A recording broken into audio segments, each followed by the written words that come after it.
स्वागत है इतिहास प्रेमियों। आज हम भारतीय इतिहास की सबसे महत्वपूर्ण लड़ाइयों में से एक पहले पानीपत के युद्ध में गहराई से उतरने जा रहे हैं। यह युद्ध न केवल मुगल शासन की शुरुआत का प्रतीक है, बल्कि इसने भारतीय उपमहाद्वीप के राजनीतिक परिदृश्य को भी बदल दिया। तो अपनी पसंदीदा पेय पदार्थ लें, आराम से बैठें और चलिए 16वीं सदी की यात्रा पर निकलते हैं। पहला पानीपत का युद्ध 21 अप्रैल 1526 को लड़ा गया था। यह ऐतिहासिक संघर्ष मुगल साम्राज्य के संस्थापक बाबर और दिल्ली सल्तनत के अंतिम सुल्तान इब्राहिम लोदी के बीच था। इस युद्ध के महत्व को सही मायनों में समझने के लिए हमें प्रमुख व्यक्तित्वों, उपयोग की गई रणनीतियों, तकनीकी प्रगति और युद्ध के परिणामों पर गौर करना होगा। सबसे पहले हम संदर्भ पर नजर डालते हैं। बाबर, जो मूल रूप से मध्य एशिया के फरगाना घाटी से था, ने हिंदुस्तान की समृद्ध भूमि पर अपनी नजरें गड़ा ली। अपने मूल देश में कई चुनौतियों का सामना करने के बाद, जिसमें अपने साम्राज्य समरकंद को कई बार खोना भी शामिल था, उसने भारत की ओर अपने महत्वाकांक्षाओं को मोड़ लिया। बाबर ने पानीपत की निर्णायक लड़ाई से पहले भारत में कई बार आक्रमण किया था, जिससे उसे स्थानीय भूगोल और राजनीति की अच्छी समझ हो गई थी। इस बीच इब्राहिम लोदी को अपने शासन में महत्वपूर्ण चुनौतियों का सामना करना पड़ रहा था। उनके शासनकाल को आंतरिक असंतोष से चिह्नित किया गया था, जिसमें कई क्षेत्रीय सरदार और कुलीन उनके स्वेच्छाचारी शासन से असंतुष्ट थे। दिल्ली सल्तनत के भीतर की राजनीतिक अस्थिरता ने बाबर को हमला करने का अवसर प्रदान किया। बाबर की सेना हालांकि संख्या में कम थी, लेकिन अत्यधिक अनुशासित और उन्नत तोपखाने से लैस थी, जिसमें तोपें भी शामिल थीं।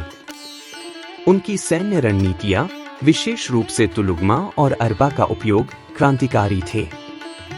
तुलुगमा में उनकी सेना को विभिन्न पंक्तियों में विभाजित करना शामिल था ताकि दुश्मन को घेर लिया जा सके, जबकि अरबा एक रक्षात्मक संरचना थी जो तोपखाने के लिए सुरक्षा और गतिशीलता प्रदान करने वाले बैरिकेड के रूप में वैगनों का उपयोग करती थी। दूसरी ओर इब्राहिम लोदी ने एक विशाल सेना का नेतृत्व किया, जो संख्या में अधिक थी, लेकिन संगठन में कम और तुलना में कम सुसज्जित थी। सुल्तान की सेना पारंपरिक युद्ध हाथियों पर बहुत अधिक निर्भर थी, जो, जैसा कि हम देखेंगे, युद्ध के परिणाम में महत्वपूर्ण भूमिका निभाएंगे। हालांकि संख्या में श्रेष्ठ, लोदी की अपनी सेनाओं को प्रभावी ढंग से प्रबंधित करने में असमर्थता और आधुनिक हथियारों की कमी उनके पतन का कारण बनेगी। युद्ध सुबह जल्दी शुरू हुआ। बाबर के रणनीतिक तोपों के उपयोग ने लोदी की पंक्तियों में अफरातफरी मचा दी, खासकर युद्ध हाथियों में, जो घबराए और अपनी ही सेना को कुचल दिया। बाबर ने तब अपनी तुलुगमा रणनीति को अंजाम दिया, लोदी की सेनाओं को घेर कर और उनका विनाश कर दिया।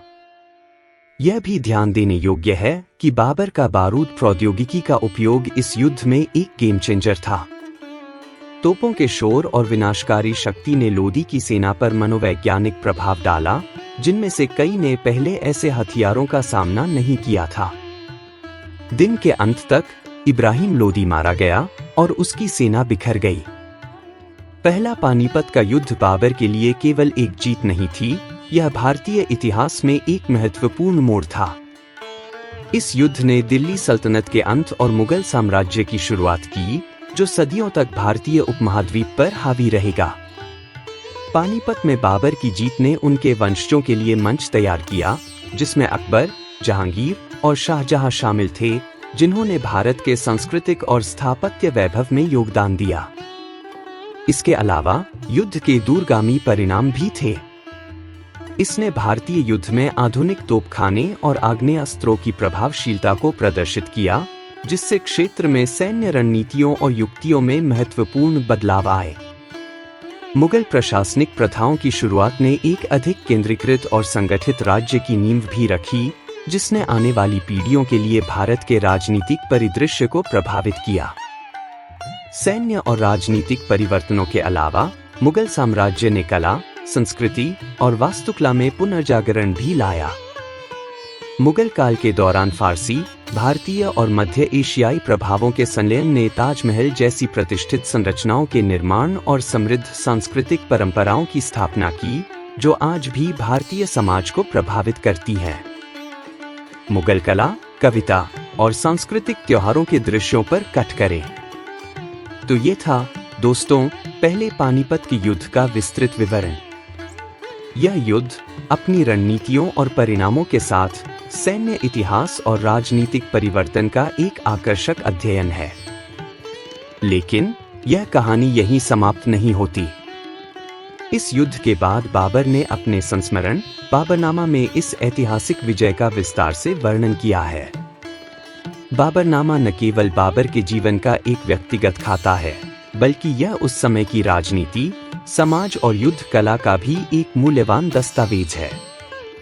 बाबर ने इस पुस्तक में अपनी युद्ध रणनीतियों, उनके सैनिकों के साहस और उनके द्वारा सामना की गई चुनौतियों का स्पष्ट वर्णन किया है। बाबर की यह पुस्तक हमें उनकी मानसिकता और उनके नेतृत्व के गुणों को समझने में मदद करती है। अगली बार हम बाबरनामा के कुछ अंशों का विश्लेषण करेंगे और जानेंगे कि बाबर ने अपनी इस ऐतिहासिक विजय के बारे में क्या लिखा था। यह हमें बाबर की सोच, उनके दृष्टिकोण और उनके नेतृत्व के बारे में अधिक जानने का मौका देगा। यदि आपको यह गहरा विश्लेषण पसंद आया, तो हमारे चैनल को लाइक, शेयर और सब्सक्राइब करना न भूलें। अगली बार तक अतीत का अन्वेषण करते रहें ताकि वर्तमान को समझ सकें। देखने के लिए धन्यवाद।